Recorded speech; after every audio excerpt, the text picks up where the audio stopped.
Ang kwentong ito ay hango sa totoong buhay. Karanasan ito ni Berto.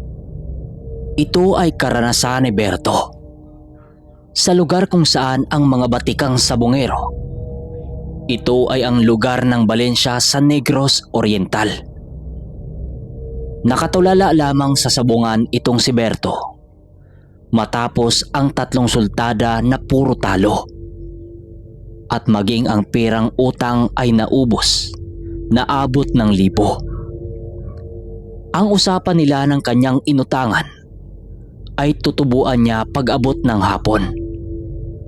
Subalit hindi ito ang pinoproblema ni Berto, kundi ay ang nakatapat niyang sabungero na hindi man lang matalo-talo sa sabungan.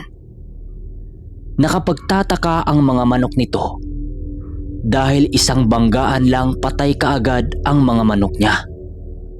Samantalang ang kanyang katunggali hindi nagkaroon ng sugat kahit paulit-ulit itong inilaban. Hoy! Berto! Nandyan ka lang pala ha? Hinahanap ka ni Aling Lita. Nagtatanong sa'yo. Ano? May pangbayad ka na ba? Alam mo naman yang si Lita hindi titigil kapag nagkautang ka dyan. Oh, pag alis ko kanina, talo ang manok mo. Sigurado naman sa pangatong laban at pangalawa, nakabawi ka. Hoy! Hoy! Bakit ka dyan nagmumukmok ha? Parang nasa ibang planeta ka. Kinakausap, hindi nagsasalita. Hulaan ko yan. Talo ka no? Agoroy! Sabong pa! Wika ni Mario na pinsan ni Berto. Parehong mahilig sa sabong ang dalawang binata. Nasa mahigit 30 na ang mga edad pero hindi pa nakapag-asawa. Sa murang edad ay natutunan nila ang realidad ng sabungan dahil sabungero din ang mga ama nila. Sa unang pustahan nila ay nanalo sila ng malaking salapi. Ito ang nag-uudyok sa kanila na pasukin ang larangan ng sabong. Pumabor sa kanila ang swerte nung una. Pero sandaling paglitaw ng isang sabongero sa kanilang lugar, binagsakan sila ng matinding kamalasan. Magmula nang lumitaw ang lalaki na hindi sila nanalo-nalo. Hindi naman pambayad ang pinoproblema ko ngayon. Pwede namang pagtrabahuan yan eh. Ang pinoproblema ko, papanong panalo na lang palagi yung kalaban? Kung tutusin, pareho lang naman ang mga manok natin eh. Pati yung kanya.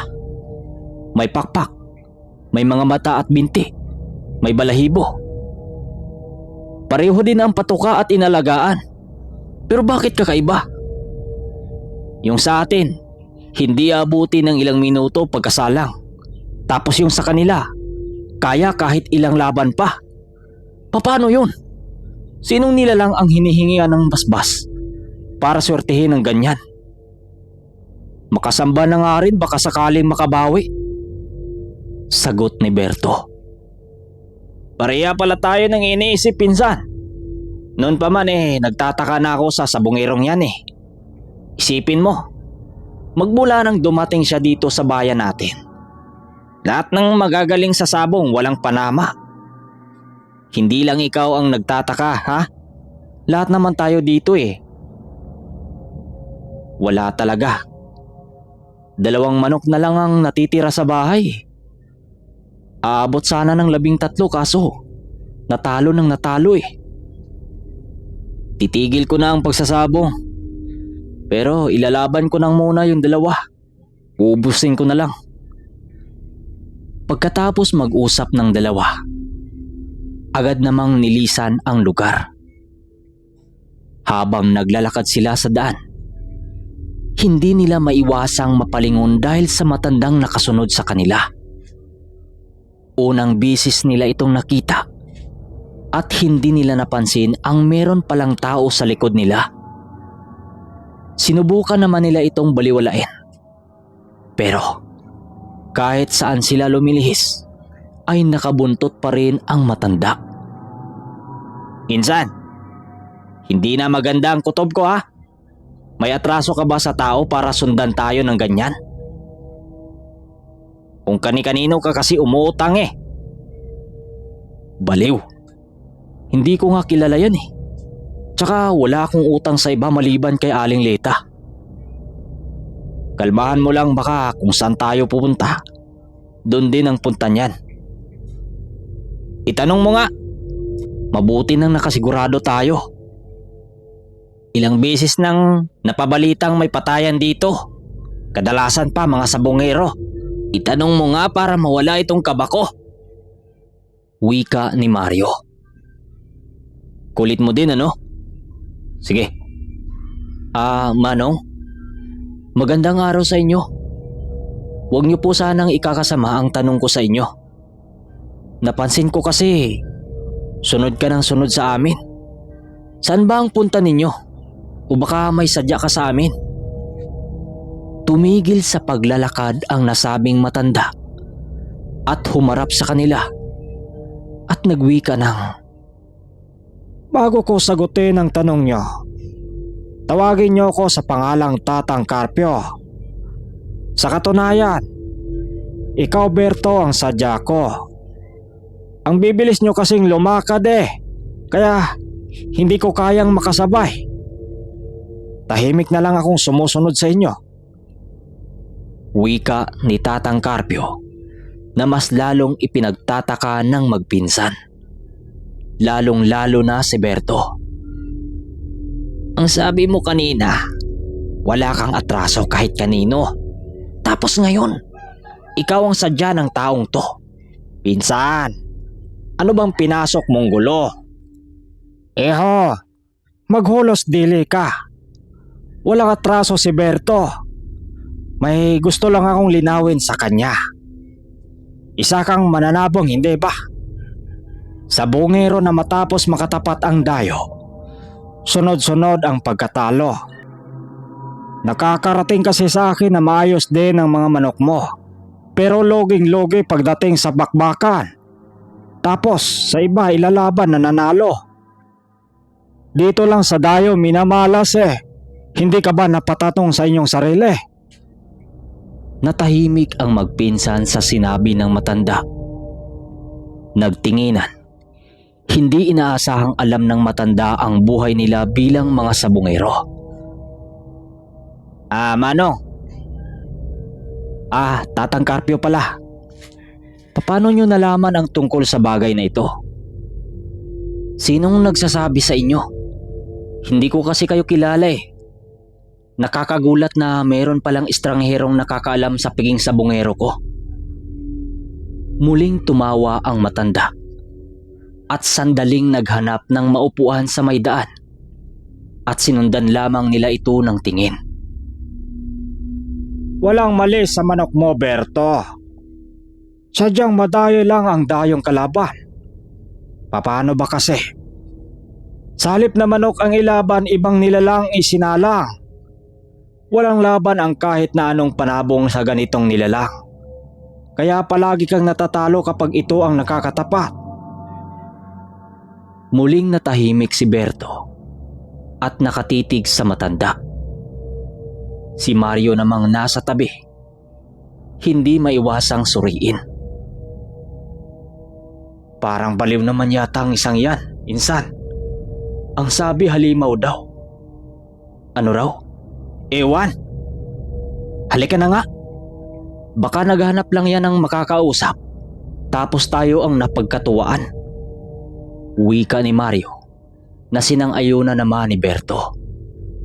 Walang paalam na tinalikuran nila ang matanda na si Tatang Carpio. Subalit sa kabilang banda, hindi maiwasang maisip ni Berto ang mga sinabi ng matanda. May parte sa kanya na gustong paniwalaan, subalit naguguluhan sa parte ng sinabi nito ang patungkol sa nasabing nilalang. Isa pa, biglaan ng paglitaw ng matanda at biglang nagpakilala. Mas malalim pa sa balong iniigiban ko ang iniisip mo Anong problema? Ano pa nga ba? Yung matandang nagpakilalang Tatang Carpio. Iba siya kung magsalita eh. Sino ba yun? Kakaiba talaga magsalita kasi baliw. Tingnan mo nga ang itsura nun. Kulang na lang para maging taong grasa eh. Hindi man lang nakapaghilamos ng mukha. Mas mahaba pa ang balbas kaysa sa buhok. Tapos nangangamoy lupa. Huwag mo na nga yung pansinin. Nagmamagaling lang ang taong yun. Oo nga pala. Tuloy ba bukas ang laban ng manok mo? Anong ilalaban mo? Yung natitirang tandang na lang ba? Oo. Total 2 na lang yung natitira eh. Kapag nauubos, titigil na ako. Titigil ka na rin ba? Wala na tayong napapala sa buhay na ganyan eh. Talo na lang palagi eh. Paano kaya kung dayain natin? Sa kabila tayo pupusta. Sigurado namang talo ang manok natin eh. Kaya didiskarte na lang tayo. Ang laki na ng perang nawala sa atin tapos nakakasawa ng talo palagi. Kung ganun ang gagawin may mauwi tayong pera, di ba? Uy, nababaliw ka na ba? Mandadaya ka para manalo? Hindi ka isang tunay na sabongero kapag ganyan ang pag-iisip mo. Kaya minamalas tayo eh. Kasi ang dumi ng pag-iisip mo, tumino ka naman. Hindi ka na nga nakakatulong tapos kung ano-ano pang sinasabi mo dyan. Ano to?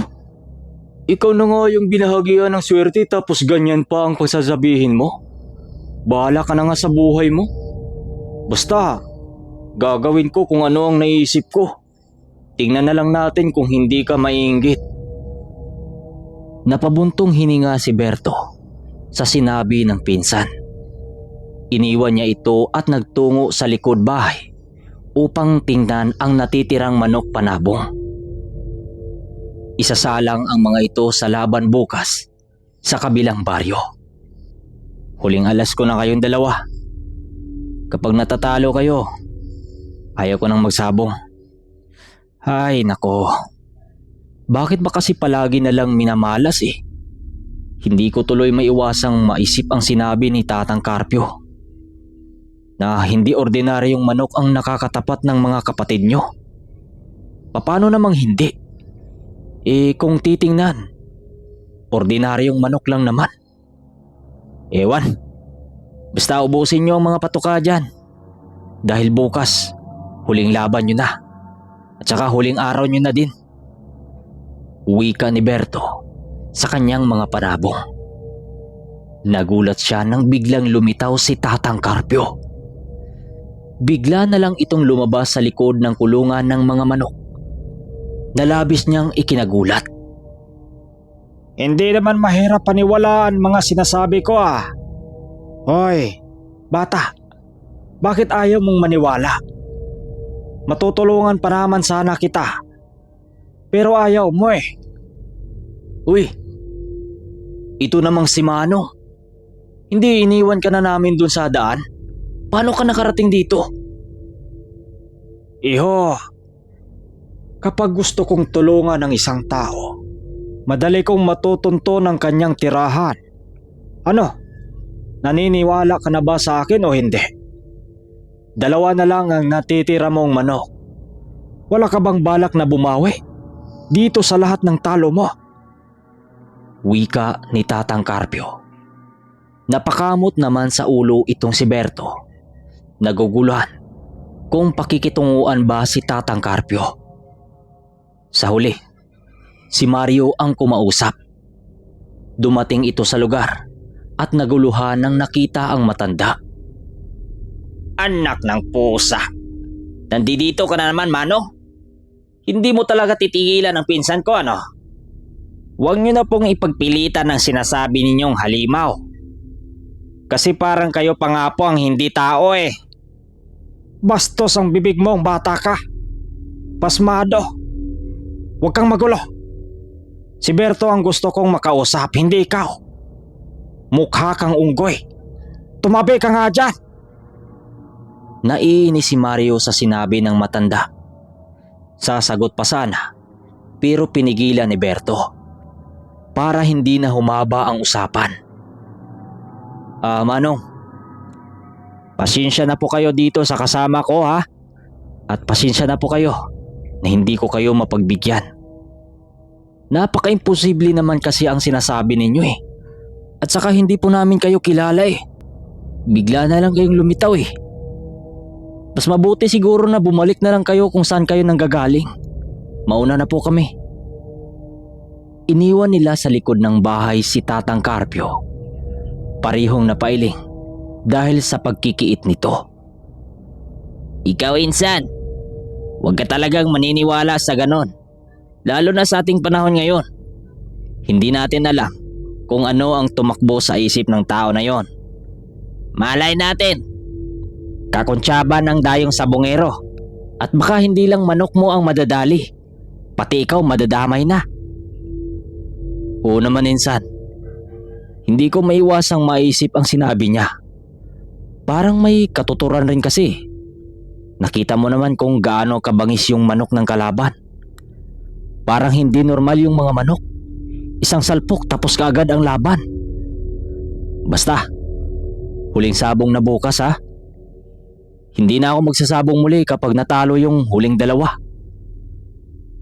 Pagsapit ng gabi, sinuri nila ang mga manok na isasabong. Sinisigurong nasa kondisyon ang katawan para sa laban kinabukasan. Makalipas ang ilang minuto, pumasok na din ang tahanan dahil lumalalim na ang gabi. Lumipas ang mga minuto. Napansin ni Berto ang parang may tao malapit sa kulungan ng manok. Hindi na ito bago sa kanila dahil palagi itong nangyayari kapag merong nagaganap na laban kinabukasan. Binaliwala rin nila dahil pinaglalaruan ang sarili nilang isip. Naabutan ni Berto ang mga tandang na nanghihina. Kaagad nilang inilabas sa kulungan at pansamantalang pinakawalan. Sinabuya ng patuka ang lupa at kumain naman ang mga ito. Pagkatapos ay bumalik na sa kondisyon ang mga ito. Okay, Insan. May pera akong pampusta dito ha. Huling ipon pero bahala na. Isusugal ko sa manok mo. Manalo o matalo. Pero sigurado kong mananalo yan. Pupusta din ako sa kabila para may maibabalik. Sira ulo. Pairalin mo ang pagiging madaya. Walang yumaman sa ganyan. Magkape ka na nga muna sa loob. Mamaya, lalakad na rin tayo. Pumasok na ng tahanan si Mario. Samantalang binantayan niya ang mga manok na naghabulan sa bakuran. Sa kalagitnaan, napansin niya ang dayong sabongero. Nakatitig ito sa kanyang gawi at kumaway pa. Sinalubong ang nagtatangkang lumapit. Kondisyon ng mga manok mo ah. Ayos yan para masarap ang ulamin namin mamaya. Ganon naman, di ba? Kapag alaga mo ang katapat mo, siguradong tinula at adobo ang paparating. Hindi lugi kasi matataba at siksik sa laman. Hanga ako kasi maayos ang pagkakaalaga mo. Ano nga muli ang pangalan mo? Manong, likas na ba sa'yo ang pagiging madaya? Napakahayop ng manok mo pagdating sa bakbakan. Pero, nakakasigurado ka bang manok panabong yan? Baka ibang nilalang yan na nagpapanggap na panabong. Dahil sa kanyang sinabi, napapansin niya ang biglaang reaksyon ng dayong sabongero. Nawala ang pangiting-ngiti nito at napahinga ng malalim at napakuyong ng kamao. Si Berto ay nasa kabilang banda at nagsimulang magduda. Iho, ano bang sinasabi mo? Ganyan ka ba talaga mag-isip kasi palagi kang talo? Iba rin pala ang tama ng kamalasan, ano? Pati ordinaryong panabong pinagdududahan. Mag-iingat ka. Nakakamatay ang maling akala. O siya, sa sabungan na lang tayo magkita. Huwag mo nang lakihan ng pusta. Matatalo ka din naman eh. Tugon ng lalaking matanda. Tinapik sa balikat si Berto at naglakad papalayo. Napabuntong hininga si Berto habang hinatid ng tingin ang matanda. Ito pa lang ang kauna-unahang pagkakataon na mukhaang makaharap ang matanda. Dito rin napagtanto, kakaiba ang presensya ng dayo. Parang may langis sa katawan. Malansa ang pangamoy. Pinsan, halika na. Malapit nang magsisimula ang sabong. Isilid na natin sa mga bayong ang mga manok. Ito pala ang tari. Hiram ko kay Manong Simon. Ilang beses na raw nitong napainalo ang kanyang mga manok. Matalim kaya siguradong kakapitan tayo ng swerte. Hindi nga lang gumana nung makalaban ang manok ng dayo. Pero malay mo. Naku, huwag kang maniniwala sa ganyan, sa uli mo yan. Itong tari natin ang gagamitin. Pareho lang naman ang resulta, talo din naman. Muling nagbuntong hininga si Berto at napadasal ng wala sa oras. Bago isilid sa bayong ang dadalhing manok, pagkatapos ay nagtungo sa sabungan. Pagkarating sa lugar, kasalukuyang nagsisimula ang laban. Nanunood na muna sila dahil mamaya pa ang aktwal na sagupaan ng mga manok kontra sa manok ng matanda. Wala rin kasing magagawa dahil sa tuwing nagpapalista, itatapat sila sa dayong sabungero. Insan, dyan ka muna ha. Pupusta ako dun sa kabila. Malakas ang laban eh. Dito ka lang. Babalik ako mamaya kapag manok na natin ang isasalang. Habang mag-isang nakaupo sa tabi, napansin ni Berto na nakipusta rin ang matanda sa kasalukuyang laban. Bit-bit nito ang manok na ipangtatapat sa kanila mamaya. Tiningnan niya ito ng mabuti. Subalit katagalan ay hindi na manok ang kanyang nakita.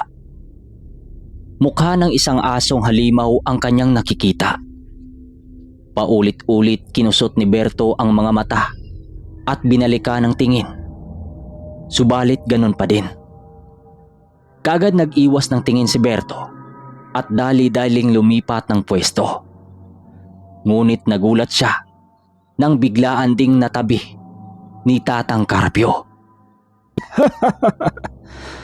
Mukhang gumagana sa iyo ang orasyon para malaman ang katotohanan, ano?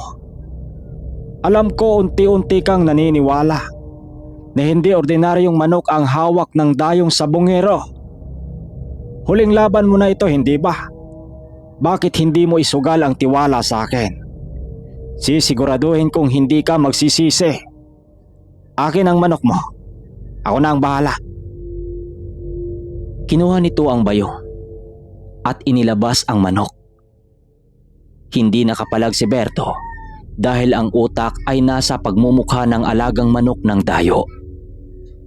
Paulit-ulit na bumalik ang mukha ng aso sa kanyang isipan. Namalayan na lang niya ang paghagod ng pakpak ni Tatang Carpio doon sa manok. Pagkatapos ay dinuraan ng 3 beses at may iniihip. Hindi niya alam kung ano yon. Kumuha ito ng tari sa bulsa at ikinabit sa paa ng panabong. May kung anong bagay itong isinubo sa manok at dito mas siya umalma. Kumalma ka lang. Pagmasdan mo na lang. Manong, ano yung isinubo niyo sa manok? Ito ang mutya ng itlog ng alupihan. Huwag kang mag-alala. Hindi mapapano ang manok mo. Ito ang magbibigay ng lakas para talunin ang kalaban mo. Sana naman ay magtiwala ka na ngayon. Hindi nakasagot si Berto dahil tinawag ang kanyang pangalan para sa magaganap na laban. Ibinigay ang manok pati ang pusta. Nang maalala ang sinabi ni Tatang Carpio, lahat ng pera sa bulsa niya isinugal. Hindi dahil sa naniniwala siya sa matanda. Ang nasa isipan niya ito ang huling sabong. Teka, Nananaginip ba ako? Panalo! Panalo ang manok natin! Wika ni Mario. At saka lang bumalik ang ingay sa sabungan. Tuwang-tuwa si Berto kahit hindi pa rin niya naunawaan ang kaganapan at napatalon ito sa saya. At sa pagpapatuloy ng kwento ay ang magaganap na matinding labanan kontra sa dayo. So mga kapinundo, sana nagustuhan nyo ang ating kwento. Sana wag nyong kalimutang mag-subscribe para tuloy-tuloy ang kwentuhan at masundan nyo ang bawat episode. Maraming salamat.